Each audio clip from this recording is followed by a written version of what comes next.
Glória a Deus. Pode se sentar. Que alegria estar com vocês aqui, pessoal. Bendito seja o Senhor. Ele separou esses dias aqui para a gente, esse dia específico para eu estar aqui com vocês. E é muito bom estar de volta depois de uma pandemia entre nós, né? A última vez que eu estive aqui foi antes da pandemia. E que bom saber que a gente, a despeito de toda a adversidade, estamos reunidos novamente para aprendermos mais sobre o Senhor. E esse tema desse ano, super, ultra, mega, blaster, apropriado. Mais fortes do que nunca. Conhece aquele ditado? O que não te mata te fortalece? Pois é por aí. Abra sua Bíblia comigo, em 2 Coríntios, capítulo 12. 2 Coríntios, capítulo 12. Essa carta aos Coríntios, ela tem uma característica peculiar.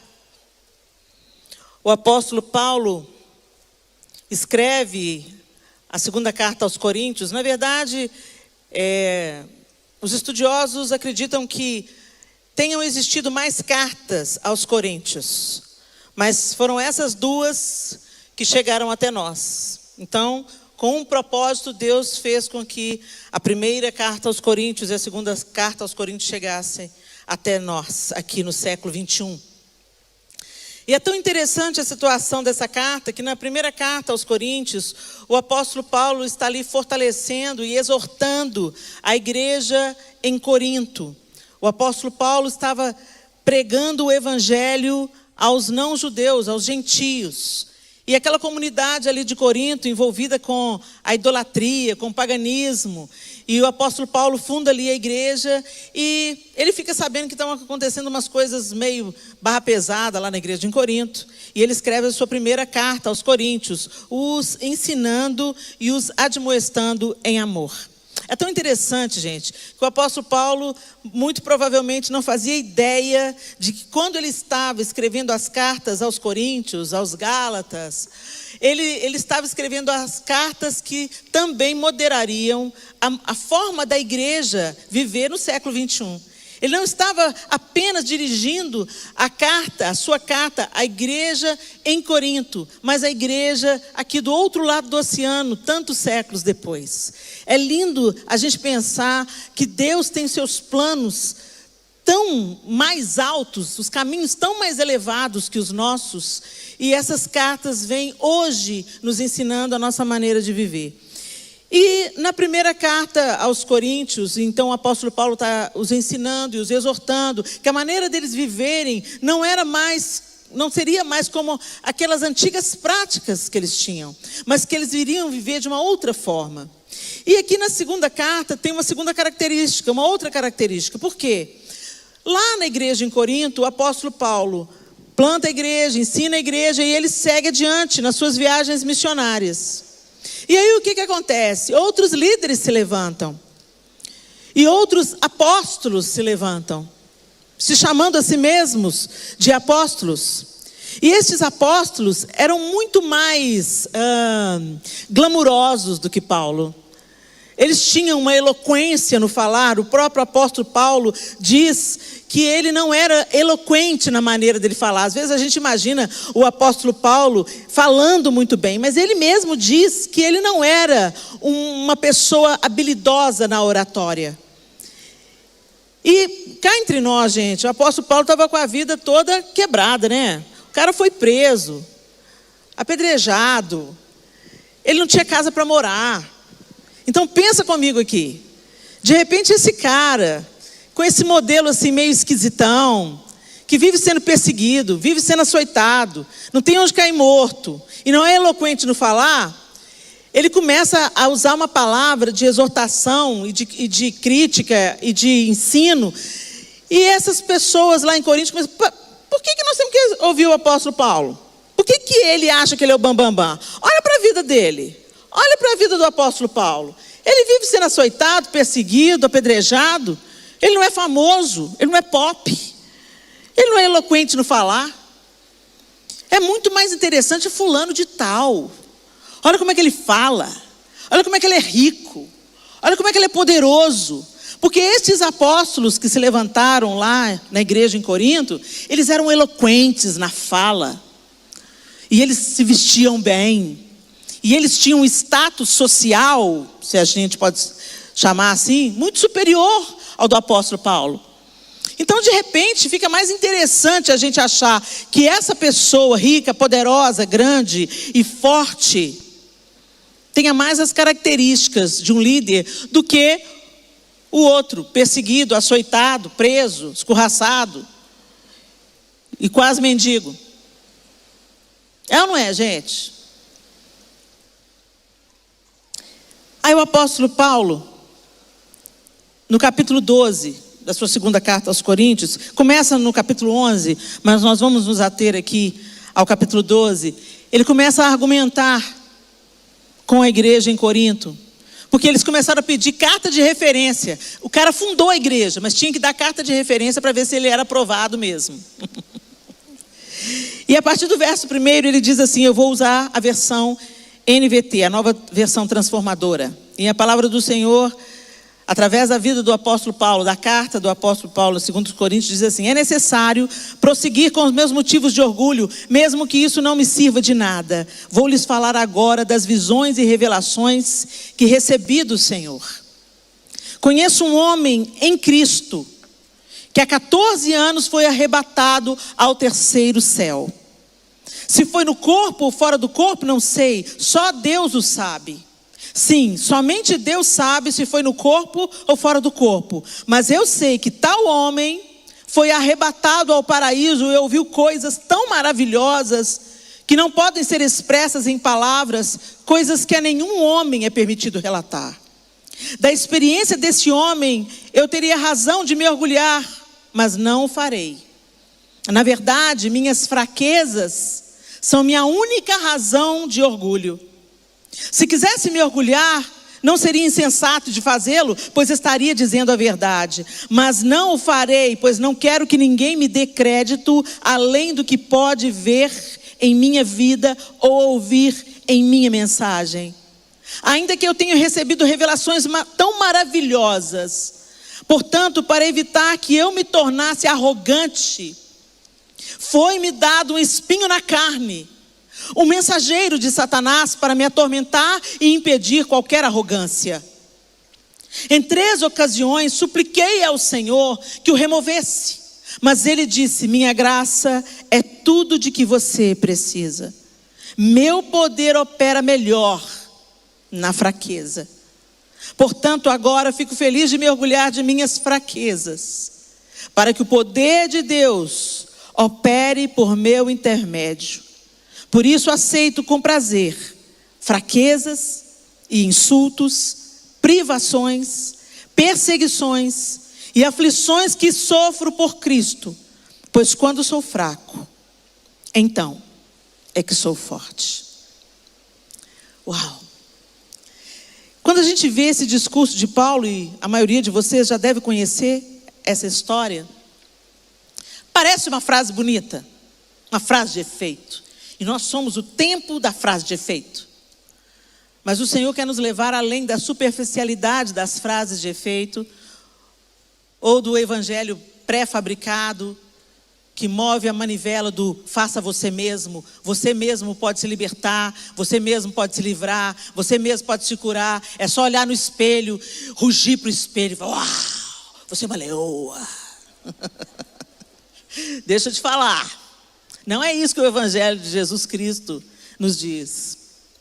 E quando a gente vai vendo na história de toda a Bíblia, a gente vai vendo Deus levantar pessoas improváveis. Pessoas fracas. A gente podia fazer aqui de Gênesis a Apocalipse, mas o nosso tempo não permite. Mas uma história que eu tenho certeza que vocês conhecem, Davi. Gente, quando Samuel, profeta de Deus, foi enviado pelo próprio Deus para ungir um dos filhos de Jessé, quando aparece Eliabe, o mais velho, na sala, Samuel, profeta de Deus, olhou para Samuel e pensou no seu coração. Olhou para Eliabe e pensou no seu coração: eis aí o ungido do Senhor. E o Senhor fala para Samuel o quê? Não, Samuel. Não olhe para a aparência, não atente para a aparência, porque eu olho o coração e eu tenho rejeitado o coração de Eliabe. Gente, por que Samuel foi tentado, inclinado a acreditar que Eliabe era o substituto para Saul? Que Deus havia enviado Eliabe para ser ungido no lugar de Saul? Porque Eliabe certamente tinha um porte de guerreiro. Tanto é que quando você vê na batalha contra Golias, Eliabe está lá no exército, servindo a Saul. Então ele imagina um cara forjado para a guerra. Saul era o padrão de Samuel. Saul estava na memória de Samuel, um homem maior do que todo o povo, dos ombros para cima. Isso fala de força, isso fala de poder. Então quando entra Eliabe na sala, olha outro aí, ó, ele é grandão, ele é fortão, ele é poderoso, ele está à altura de substituir Saul. Mas não era Eliabe, nem Abinadab, nem Samar, nem nenhum dos outros 4 irmãos de Davi. Quando acabou todo mundo, não tem mais ninguém? Ah, tem! O esquecido, o menorzinho, o ruivo de gentil aspecto. É assim que a Bíblia descreve Davi. Davi nem foi pensado pelo seu pai, foi esquecido. E aí Deus fala com Samuel assim que Davi entra na sala: é esse aí que eu quero ungir. Davi tinha uma outra característica. Davi tinha a capacidade de admitir as suas fraquezas. Por que a Bíblia chama Davi de um homem segundo o coração de Deus? Poxa vida, gente, o cara pisou na bola. E a Bíblia não pôs panos quentes. Todas as falhas de Davi estão mencionadas no livro sagrado. Todas as falhas de Davi, todos os erros grosseiros que ele comete, desde Betseba, até a maneira de agir no estupro de sua filha Tamar, até a maneira de lidar com Absalão. Toda a história de Davi, ele pisou muito na bola. Mas sabe qual que era a diferença de Davi e de Saul? Saul terceirizava o problema. Saul falava: não, mas foi Deus que mandou. Não, mas eu guardei o melhor das ovelhas para oferecer sacrifício. Não, foi esse seu Deus. De vez em quando Saul mandava o Deus só para Samuel. Mas Davi não, Davi falava: minha seja a culpa. Eu pequei contra o Senhor e fiz o que é mal perante os seus olhos. Então, Davi tinha a capacidade de admitir os seus erros e de se humilhar. E na nossa sociedade, isso é fraco. Aos olhos da nossa sociedade, quem se humilha é fraco. Aos olhos da nossa sociedade, você tem que ser poderosa. Você tem que usar bolsa de marca. Você tem que ser blogueirinha e ter muitos seguidores. Porque senão você é uma qualquer, uma esquecida. Os rapazes a mesma coisa. Você tem que caber dentro de um modelo. Que carro que você dirige? Eu quero um namorado que tenha personalidade e caráter. Isso não tem nada a ver com aquilo que Deus quer. E com aquilo que se torna forte nas mãos de Deus. Foi esse jovenzinho, foi esquecido, pecou miseravelmente, mandou assassinar seu melhor amigo. Ai, gente, quando a gente pinta Davi assim, até a gente sente um frio na espinha. Estou matando o herói dos meninos. Não, mas Deus não coloca pano quente no pecado. Mas Ele perdoa o pecado quando o pecador se arrepende genuinamente e se coloca no lugar da fraqueza e da dependência. É aí que nós somos fortes. E nós estamos vivendo um tempo que isso não é valorizado. Você tem que ter a última palavra na discussão. Você tem que pegar fogo no Twitter. Você tem que tocar o terror. Você tem que mostrar para todo mundo o seu poder de argumento. Não tem esse negócio de humildade. Não, isso não é para mim não. E o que a Bíblia está falando? Os mansos herdarão a terra. Bem-aventurados os mansos. Bem-aventurados os humildes. Uau, que paradoxo. A cruz é o paradoxo. Um outro exemplo contundente é o próprio Jesus. Porque ele se esvaziou, assumindo a forma de servo. É que Deus o exaltou e lhe deu um nome que é sobre todo nome. São os paradoxos divinos. E aqui Paulo, ele só está realçando isso. Eu sou isso mesmo que vocês estão dizendo. Eu não sou eloquente na palavra. Não. Eu não sou bem vestido, não sou rico, não tenho uma casa luxuosa para morar. Embora, se o apóstolo Paulo puxasse a ficha dele, você ia saber que era um cara extremamente capacitado. Mas ele mesmo disse aqui, eu não tenho que me orgulhar dessas coisas. Não é da força do meu braço que eu tenho que me orgulhar. Se eu tenho que me orgulhar de alguma coisa, então eu vou contar para vocês o que eu tenho que me orgulhar. E ele começa, esse capítulo 12, eu acho tão interessante, ele fala assim, ele nem ousa falar que era ele mesmo. É necessário prosseguir com os meus motivos de orgulho, mesmo que isso não me sirva de nada. Vou lhes falar agora das visões e revelações que recebi do Senhor. Conheço o homem em Cristo, que há 14 anos foi arrebatado ao terceiro céu. Esse homem era ele estava falando dele mesmo. Mas ele não falava, eu fui no terceiro céu.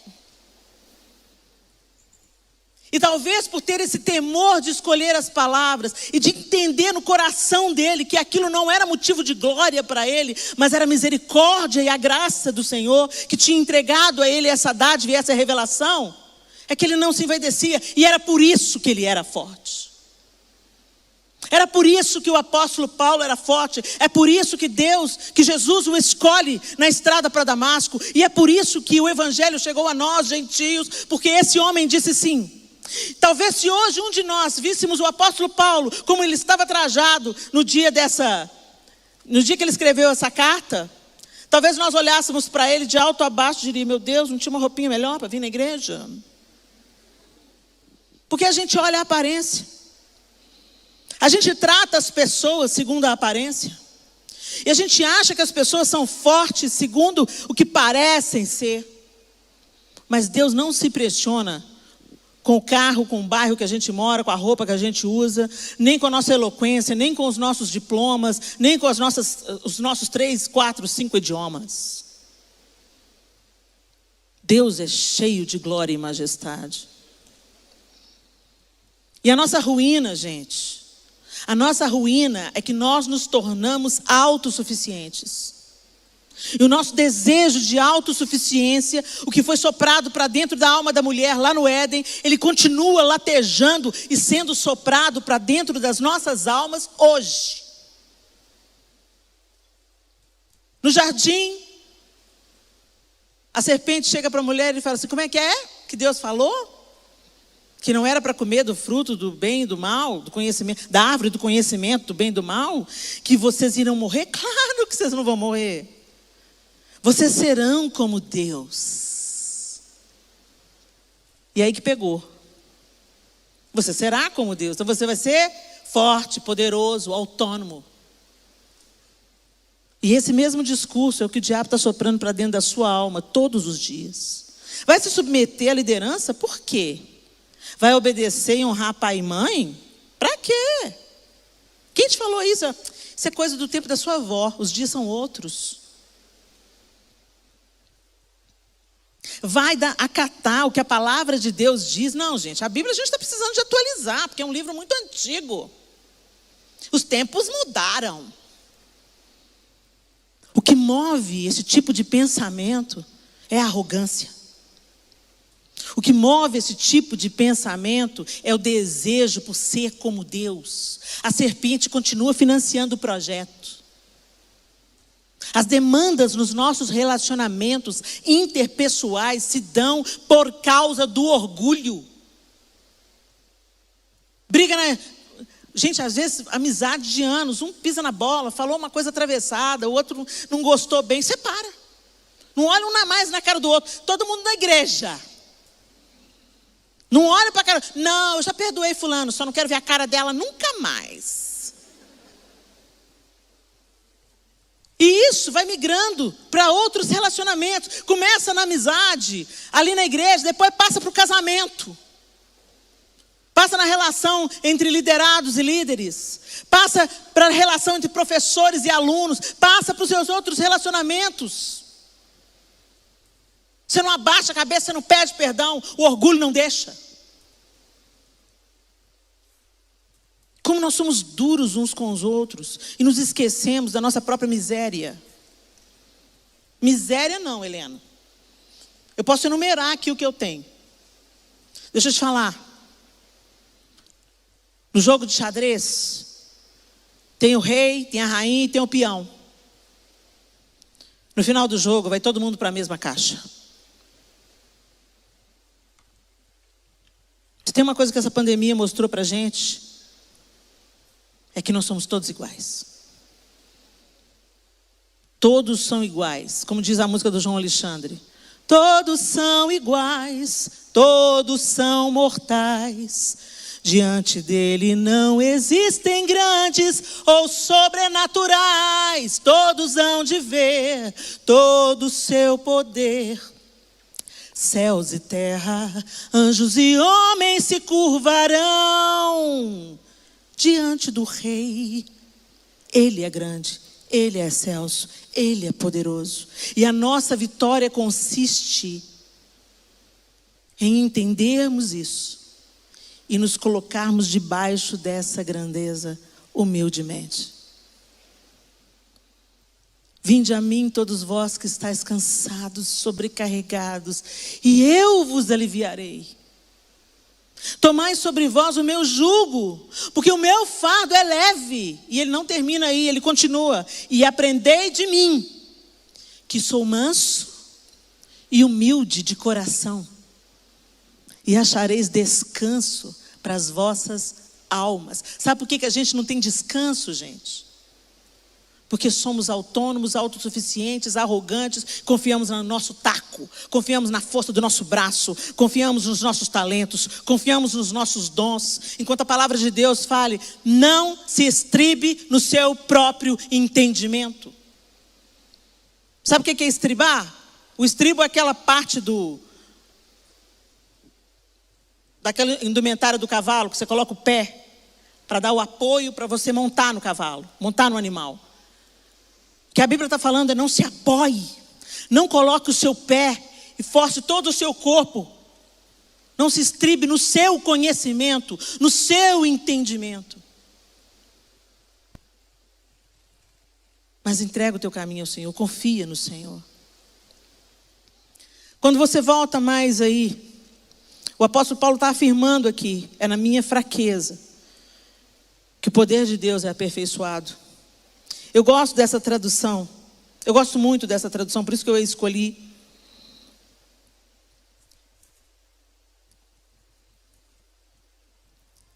Em 3 ocasiões supliquei ao Senhor que o removesse, mas ele disse, minha graça é tudo de que você precisa.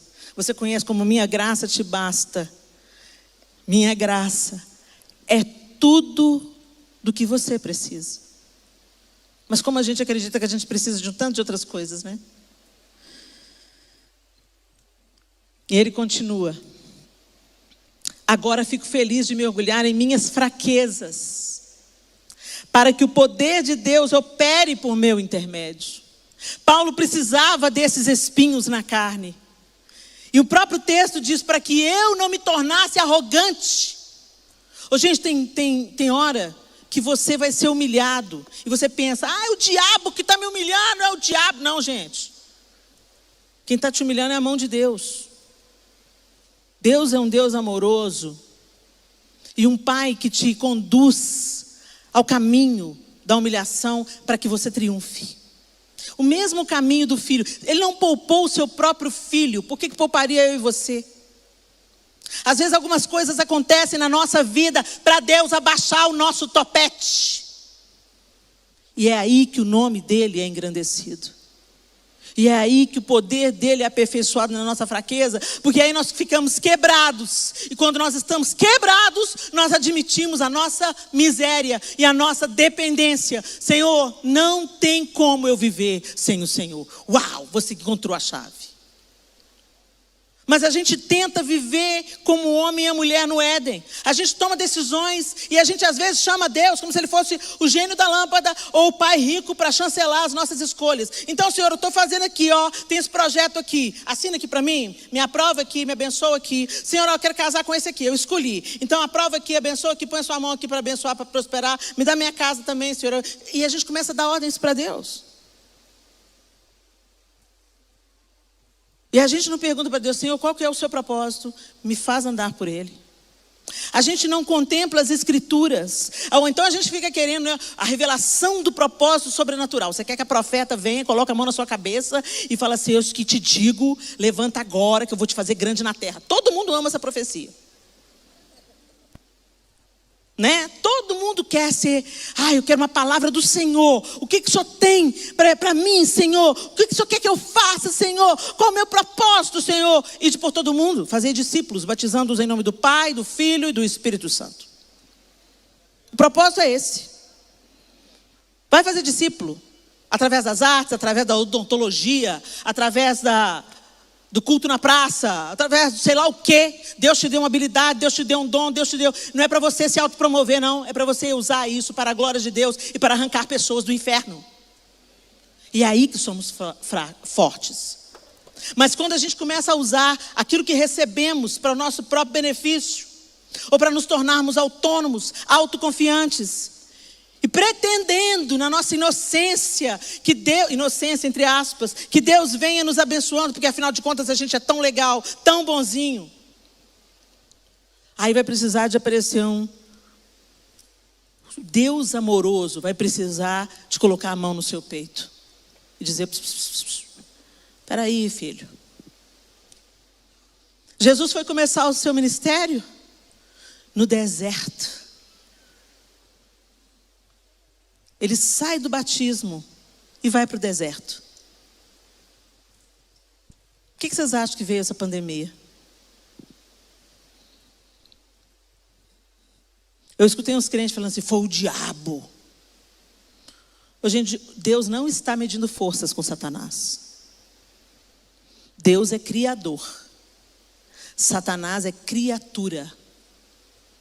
Ingênuos seríamos se acreditássemos que ele não tem nenhum poder. A gente está vendo o estrago que ele está fazendo por aí. Mas Deus é que tem a última palavra. E se Ele está permitindo a adversidade na nossa vida, no nosso planeta, quem tem ouvidos para ouvir, ouça. Não é para a gente ficar desesperado. Não é para a gente ficar questionando o amor de Deus.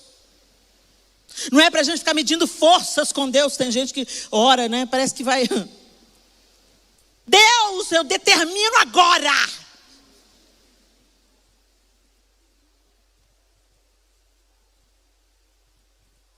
Vai cumprir o seu propósito. E o nosso propósito é cumprido na dependência. O lugar da dependência de Deus é o lugar da nossa força. Então, se vocês estão dizendo mais fortes do que nunca, que seja mais fortes do que nunca de joelhos, mais fortes do que nunca na oração, mais fortes do que nunca na dependência, mais fortes do que nunca na humildade, mais fortes do que nunca no altruísmo, na solidariedade, no coração em amor dilatado. Isso é poder. Amor é poder. Amor é força. E não o que esse mundo chama de amor ou o que esse mundo pensa que é poder. Como é que você está vivendo a sua vida? Pós-pandemia. O que você aprendeu nessa pandemia? Nós ainda não saímos dela. Mas o que você está aprendendo? Eu sei que nós passamos por um buraco negro aí nesses 2 últimos anos. A primeira onda e a segunda onda foi terrível. Eu tenho certeza que se eu fizer a pergunta aqui, a maioria dentro desse auditório perdeu alguém. E a gente aprendeu o que com isso? Nós estamos aqui, respirei. Pela misericórdia de Deus. Nós não estamos aqui porque somos melhores do que ninguém. Aliás, o Senhor levou um tanto dos seus santos para casa. Eu falei, Senhor, não leva mais ninguém não, Senhor. Tem misericórdia, Senhor. O Senhor está levando os comandantes, os caras de elite, de alta patente. Os caras que ensinam. Talvez porque o Senhor queira falar com a gente. Eu quero que vocês dependam de mim. De mim. Aprendei de mim, que sou manso e humilde de coração.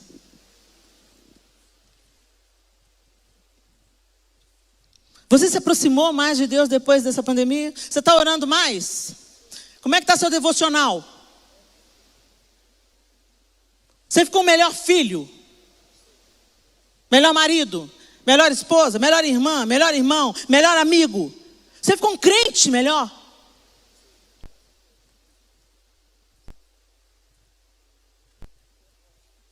É para a gente fazer uma autoanálise sincera. Porque eu não sou aqui a profeta da desgraça, não. Eu tenho muita esperança. Muita. Mas se a gente não aprender de um jeito, Deus volta a gente para a bacia. E vai lavar a gente de novo. Se a gente tomar bomba, se a gente for reprovado, a gente repete a prova. Deus colocou um mundo no lugar, alguém falou, no cantinho do pensamento. Deus colocou o mundo no cantinho do pensamento. E o que a gente está fazendo com isso? Voltando aí em 2 Coríntios ainda. Você pode ir comigo para 2 Coríntios 4.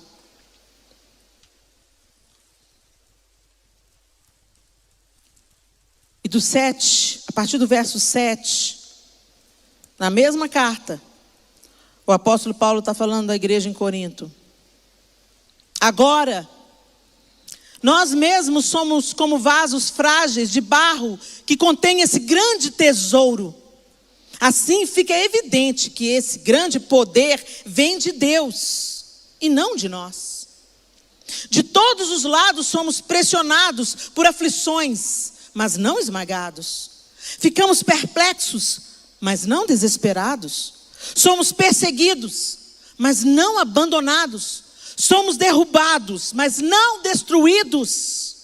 Pelo sofrimento, nosso corpo continua a participar da morte de Jesus, para que a vida de Jesus também se manifeste em nosso corpo. Sim, vivemos sob constante perigo de morte, porque servimos a Jesus, para que a vida de Jesus se manifeste em nosso corpo mortal. Assim enfrentamos a morte, mas isso resulta em vida para vocês.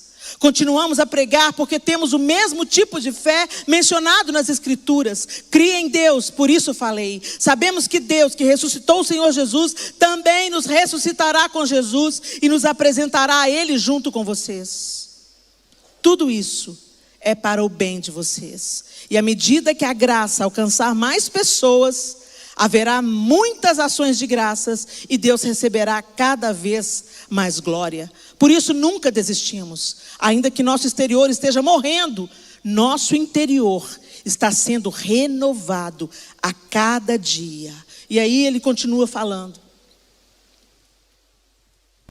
Gente, quando a gente faz uma pesquisa entre os jovens,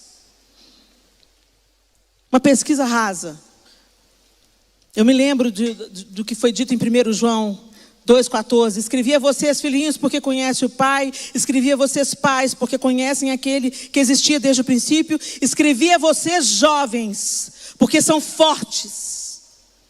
A palavra de Deus permanece em seu coração e vocês venceram o maligno.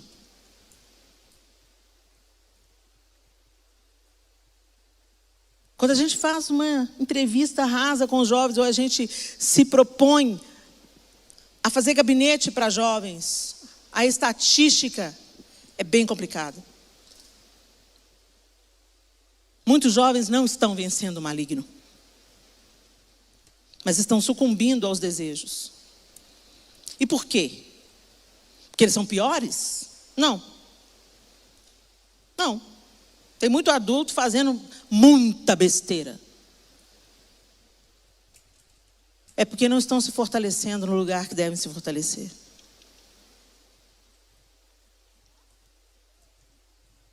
Se nós não nos fortalecermos, mais dia, menos dia, vamos sucumbir ao desânimo, ao desespero, ao pecado. E João está falando: eu vos escrevi porque vocês são fortes e tendes vencido o maligno. É isso que faz a nossa força. Vencer o maligno. Não é o nosso status, não é o que possuímos, não é os diplomas, não são os cursos, não são as viagens. É se temos vencido o maligno. E nós vencemos o maligno quando fazemos a vontade de Deus. Mais fortes do que nunca. É assim que o Senhor quer que estejamos, todos nós.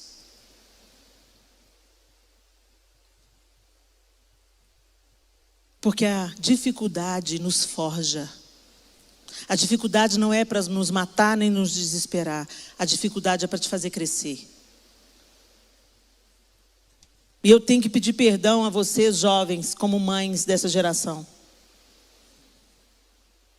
As mães da minha geração, eu tenho 53 anos, as mães da minha geração entraram numa vibe errada, sabe? Eu vou dar para os meus filhos tudo que eu não tive.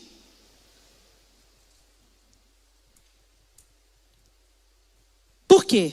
Um dia eu estava fazendo essa oração, a gente passava muita dificuldade. Era uma fase de muita escassez. Minha filha pré-adolescente, a minha filha mais velha, os outros 3 crianças. E 4 filhos. Imagina, um só já pede as coisas. Imagina 4. Cada hora um chegava com um pedido e eu não tinha condição de atender os pedidos. Eu quero uma roupa nova, eu quero um tênis assim, eu quero... Não tenho dinheiro, não dá para fazer. E aí eu fui para Deus com as minhas churumelas. Ô Senhor, ô Deus, abençoa, prospera, Senhor. Eu sou dizimista e ofertante. A gente pensa que joga na cara de Deus. Misericórdia. Me abençoa, Senhor, a sua promessa de prosperidade, Senhor. Eu quero dar para os meus filhos o que eu não tive. Aí o Espírito Santo vem. Por quê? Inclusive o que você não teve, fez de você quem você é. E nessa tentativa de não deixar faltar nada para os nossos filhos, papai e mamãe deram para você tudo que eles podiam dar. Vocês tiveram muito mais, a maioria de vocês aqui teve muito mais do que o seu pai e a sua mãe teve. Você estudou numa escola melhor, às vezes a custa de muito sacrifício, e ainda achando que papai e mamãe estavam fazendo pouco. Férias. As minhas férias eram em 7 Lagoas. 7 Lagoas é uma cidade vizinha de Belo Horizonte. Porque minha avó morava lá, porque se tivesse que ficar em hotel, eu ia passar férias em casa. Mas hoje, às 15 anos, manda para Disney. Aí ela chega com a tromba desse tamanho. A mãe vem: ei, filha, como é que foi a viagem? Ai, mãe, para de pagar mico, minhas amigas. E ficou uma geração fragilizada. Por culpa de vocês? Não. Por culpa dos pais, que na ânsia de proteger, de promover, de dar mais oportunidades, poupamos vocês das frustrações. Só que a vida frustra. A vida frustra. A gente não pode colocar os nossos filhos numa bolha. E vocês já viveram o suficiente para entender isso. Às vezes papai e mamãe protegeu tanto, mas o colégio é um campo inóspito. Só você que passou pelo ensino médio sabe o que é, né? Sabe? Só você que está na universidade sabe o campo de batalha que é. A vida frustra. Tem gente que está atravessando, está amadurecendo, está se fortalecendo. Mas tem gente que está se cortando, se mutilando. Tem gente que está querendo terminar a própria vida. Tem gente que não está aguentando o peso da frustração. É pior? Não. Mas é aquela história da borboleta.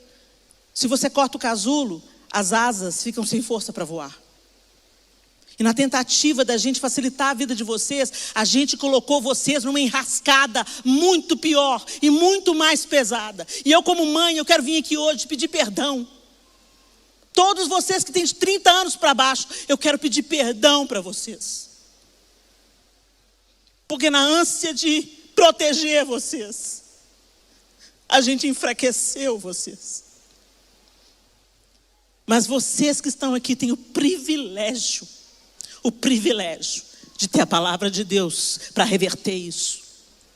A palavra de Deus, o evangelho de Jesus Cristo e o seu relacionamento com Ele pode fazer de você tudo que Deus planejou que você fosse. Deus pode fazer você atingir o potencial máximo, independente se sua mãe te mimou, independente se você não teve mãe, independente da situação que você viveu, a sua adolescência, a sua infância, independente do resultado que você está colhendo hoje, Deus pode reverter essa situação. E Deus pode levantar você como forte.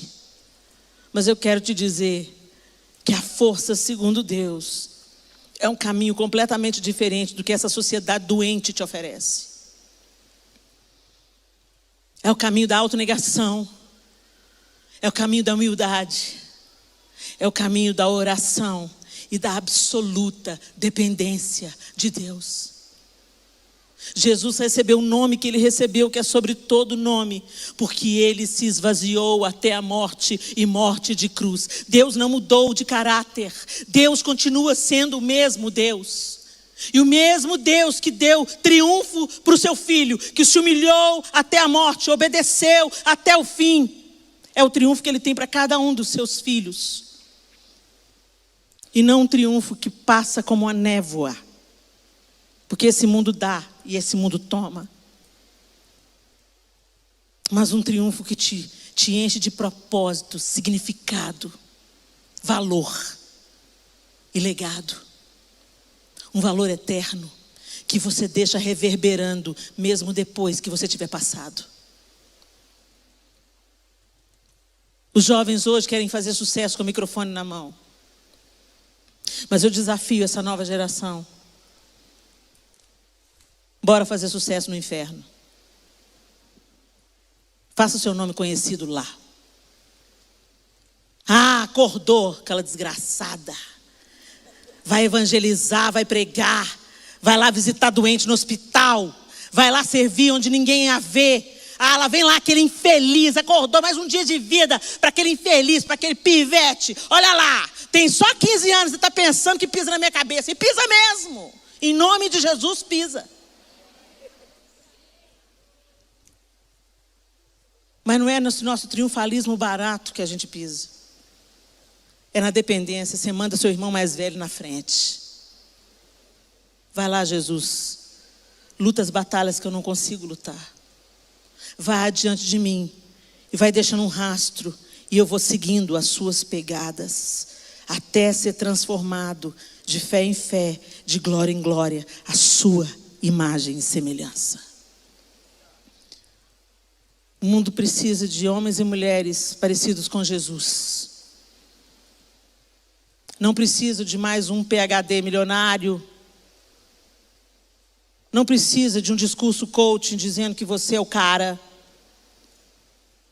Precisa de gente que está disposto a pôr a mão onde Jesus colocaria a mão. A ir em lugares onde Jesus iria. A tocar pessoas que Jesus tocaria. A ser parecido com Jesus em tudo. E é aí que somos fortes. Quando a imagem dele é formada em nós. Feche os seus olhos. E eu queria que você fizesse uma autoavaliação.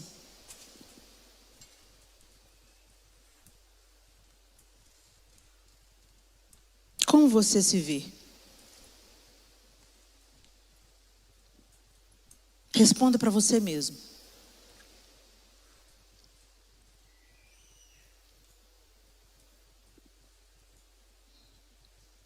Como você se vê?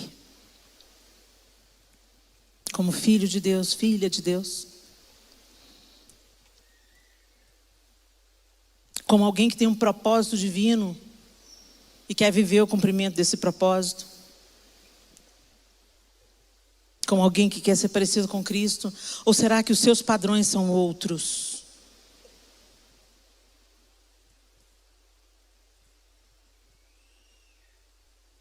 Quem é o seu modelo? É a segunda pergunta.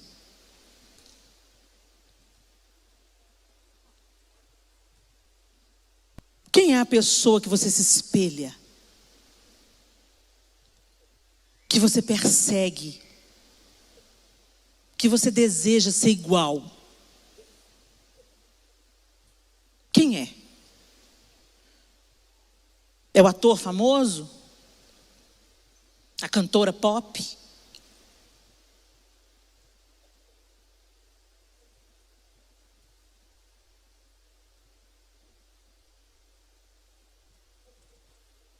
A terceira pergunta é: quanto do seu tempo você investe em se relacionar com Deus? Em conhecê-lo? Você vai se tornar semelhante àquilo que você contempla. Você é aquilo que você ama. Então, se você ama Jesus mesmo, além das canções ou dos blá blá blás, se você ama Jesus de todo o seu coração, dia após dia, a imagem dele vai sendo formada em você, sem que você perceba, sem que você se dê conta.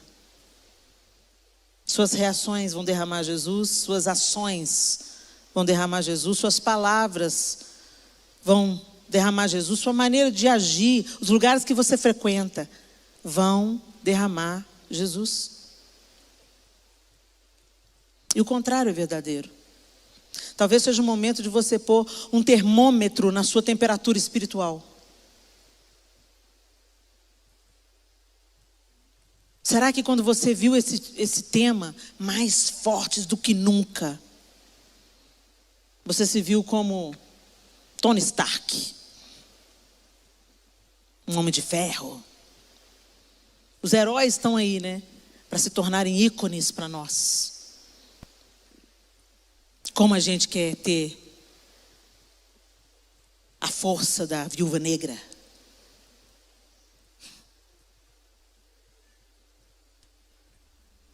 O maior herói de todos morreu. E não é à toa que o autossacrifício do Tony Stark tocou tanto a gente.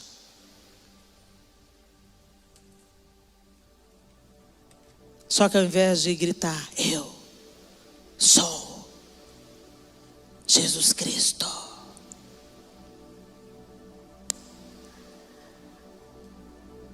ele disse: Pai, nas suas mãos entrego o meu espírito. Tão diferente.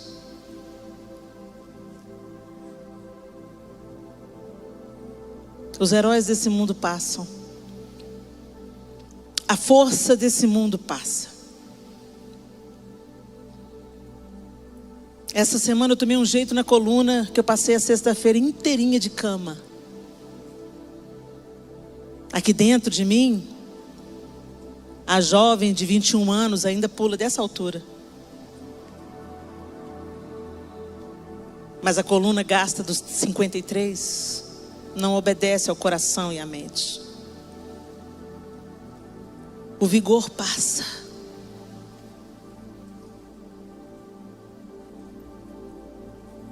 Que a sua força seja extraída daquilo que é eterno. Mas os que esperam no Senhor renovam as suas forças, correm e não se cansam, caminham e não se fatigam.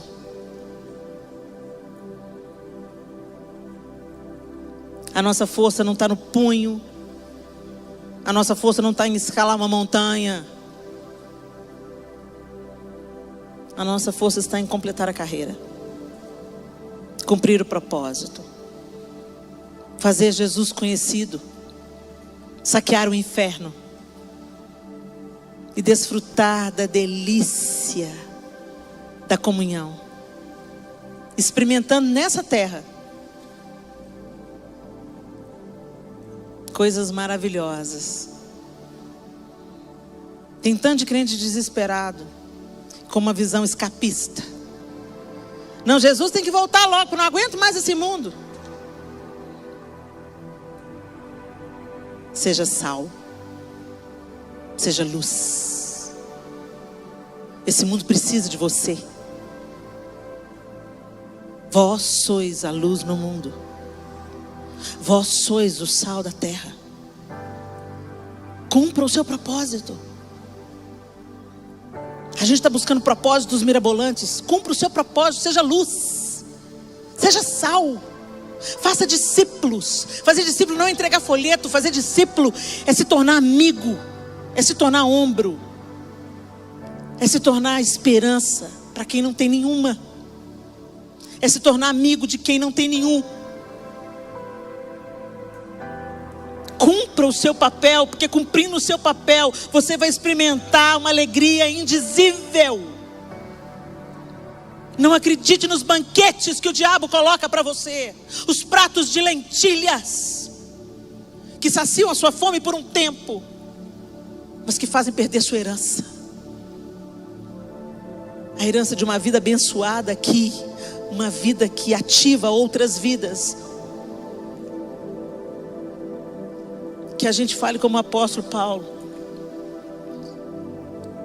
que quando sou fraco é que sou forte, quando eu sou humilde é que eu sou forte, quando eu sou manso é que eu sou forte, quando eu sou quebrantado é que eu sou forte, quando eu intercedo é que eu sou forte, quando eu perdoo o que me ofende é que eu sou forte. São os paradoxos da cruz. Tome a sua e suba o monte e morra alegremente com Jesus. Morra para o seu ego, morra para o seu desejo de poder segundo esse mundo. E fique atento, Satanás sempre te tenta na sua necessidade. Ele sempre coloca uma mesa para você se sentar na sua necessidade. Jesus tinha fome, ele falou assim: manda, transforma essas pedras em pães. Você não pode? E Jesus responde à altura: nem só de pão viverá o homem, mas de toda palavra que procede da boca de Deus. Você quer força?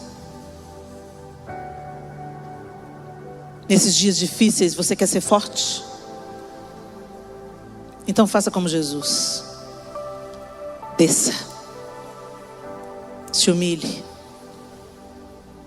dependa. Quem depende ora, quem depende lê a Bíblia, quem depende vai consultar todo dia, quem depende não anda sozinho, quem depende cola em Deus. Faça uma oração silenciosa aí no seu lugar. É tempo de você entregar no altar a sua força aparente. Talvez você tenha confiado no seu talento, no seu dom, na sua posição, no seu diploma, nas suas posses, na sua herança, no seu conhecimento. Não se estribe no seu próprio entendimento. Oh, Senhor Jesus,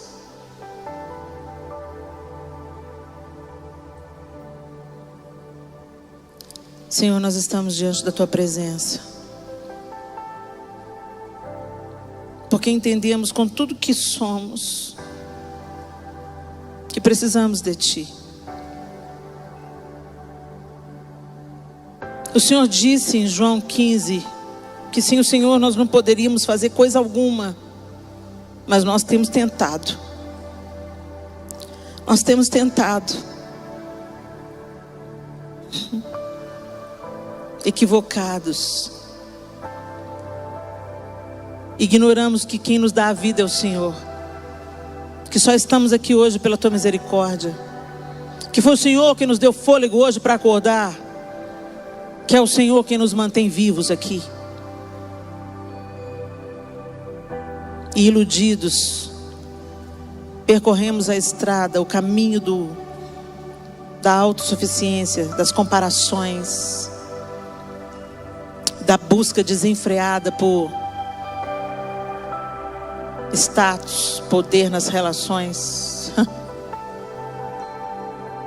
Nos perdoa, Senhor. Nos perdoa.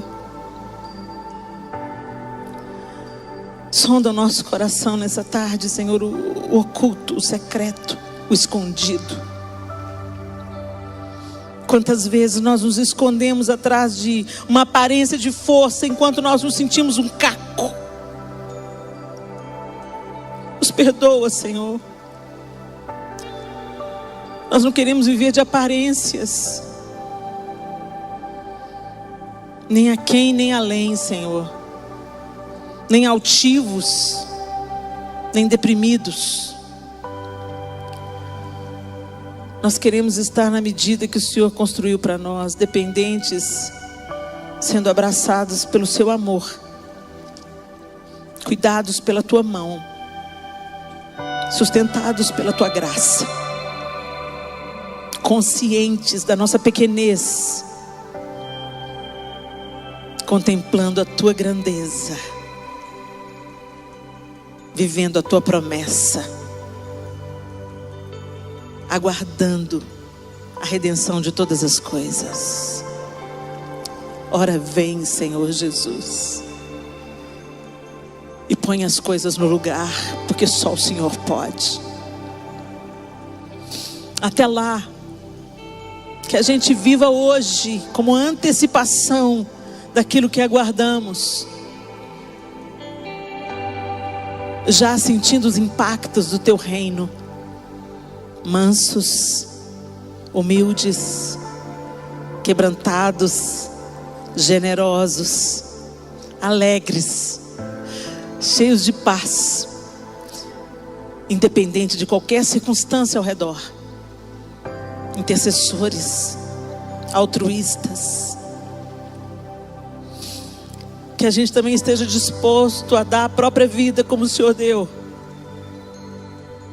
para que o Seu nome seja honrado. Que a gente derrame a nossa vida através de pequenos gestos,